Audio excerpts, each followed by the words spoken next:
সাবেক প্রধানমন্ত্রীর বেসরকারি শিল্প ও বিনিয়োগ উপদেষ্টা সালমান এফ রহমান, ভোলার সাবেক সাংসদ নুরুন নবী চৌধুরী শাওন ও সাবেক মন্ত্রী মোহাম্মদ শাহাবুদ্দিনের বিরুদ্ধে অনুসন্ধানের সিদ্ধান্ত নিয়েছে দুর্নীতি দমন কমিশন। দুর্নীতিবাজ ব্যক্তি যতই ক্ষমতাশালী হোক, তার বিরুদ্ধে ব্যবস্থা নেবে দুদক। বৃহস্পতিবার বিকেলে সংবাদ সম্মেলনে এ তথ্য জানান দুদক সচিব খোরশেদা ইয়াসমিন। বিস্তারিত আমিরুল ইসলামের প্রতিবেদনে।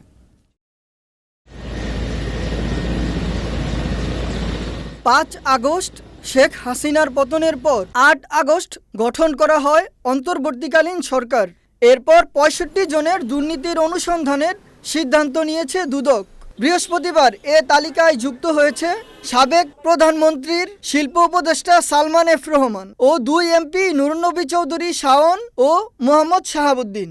সালমান এফ রহমানের বিরুদ্ধে শেয়ার বাজার জালিয়াতি, ব্যাংক ঋণ আত্মসাৎ, নুরুন নবী শাওনের বিরুদ্ধে অনিয়ম ও দুর্নীতির মাধ্যমে অবৈধ সম্পদ অর্জনের অভিযোগ এবং মোহাম্মদ শাহাবুদ্দিনের সুফল প্রকল্পে অনিয়ম দুর্নীতি সহ অবৈধ সম্পদ অর্জনের অভিযোগ আনা হয়। সাবেক প্রধানমন্ত্রীর বেসরকারি শিল্প ও বিনিয়োগ উপদেষ্টা বেক্সিমকো গ্রুপের কর্ণধার সালমান এফ রহমানের বিরুদ্ধে শেয়ার বাজার জালিয়াতি, অর্থ পাচার, ব্যাংক হতে ঋণ গ্রহণপূর্বক আত্মসাৎ সহ বিভিন্ন অভিযোগ দুর্নীতি দমন কমিশনে পাওয়া গেছে। এ সকল দুর্নীতি প্রাপ্তির উপর ভিত্তি করে দুর্নীতি দমন কমিশন কর্তৃক বিষয়টি প্রকাশ্যে অনুসন্ধানের সিদ্ধান্ত দেওয়া হয়েছে। এছাড়া ওয়াসার সাবেক এমডি তাকসিমে খান, ডিবি হারুন ও তার স্ত্রীর বিদেশ ভ্রমণে নিষেধাজ্ঞা দেন আদালত। আদালতের মাধ্যমে দুদক এই নিষেধাজ্ঞা জারি করে। ওয়াসার সাবেক এমডি মিস্টার তাকসিম এ খান এবং আমাদের ডিবি হারুন, উনি এবং ওনার স্ত্রী, এই ৩ জনের বিদেশ ভ্রমণের ক্ষেত্রে আমাদের দুর্নীতি দমন কমিশন কর্তৃক নিষেধাজ্ঞা দেওয়া হয়েছে আদালতের মাধ্যমে।